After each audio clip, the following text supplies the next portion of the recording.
Eccoci, bentornati. Allora, oggi vi voglio raccontare di un esperimento che ho fatto, è un GPT personalizzato, l'ho chiamato Simpsonizer, One Click Image to Simpson. Come funziona? Molto semplice, carichiamo una foto e converte la foto, attenzione, converte la foto e tutto lo scenario attorno alla foto nello stile di Matt Groening, nello stile dei Simpson. Vorrei provarlo con voi. È un GPT personalizzato che è disponibile nel GPT Store, per cui lo trovate tranquillamente, lo potete utilizzare gratuitamente, fa parte dei 1000 test ed esercizi che sto facendo per appunto capire quelli che sono i limiti dell'intelligenza artificiale e quali sono anche le opportunità. Allora, la prima cosa che bisogna fare è caricare una foto dal computer, e ne caricherò una abbastanza particolare, come possiamo vedere, un'immagine che ho creato con Midjourney, un'immagine abbastanza complessa. Vediamo insomma cosa salta fuori.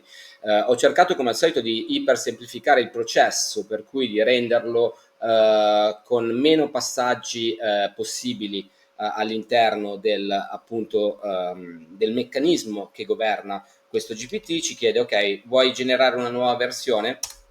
E vediamo che il GPT inizia a lavorare. Per cui cosa fa questo GPT? Analizza tutto lo scenario, cerca di comprenderlo, lo paragona a una situazione dei Simpson, per cui tutti i colori, tutti i personaggi, e poi ricrea un agglomerato e vediamo come il risultato sia veramente incredibile. Vediamo come mantenga anche l'inquadratura, l'aspect ratio, mantenga lo stile, il look and feel. Per cui questo non è un GPT che ti converte in un personaggio dei Simpson, ma è un GPT che va ad analizzare totalmente quelli che sono le caratteristiche fotografiche dell'immagine che andiamo a caricare, dopodiché lo rielabora, ok? Lo rielabora nello stile dei Simpson, ok?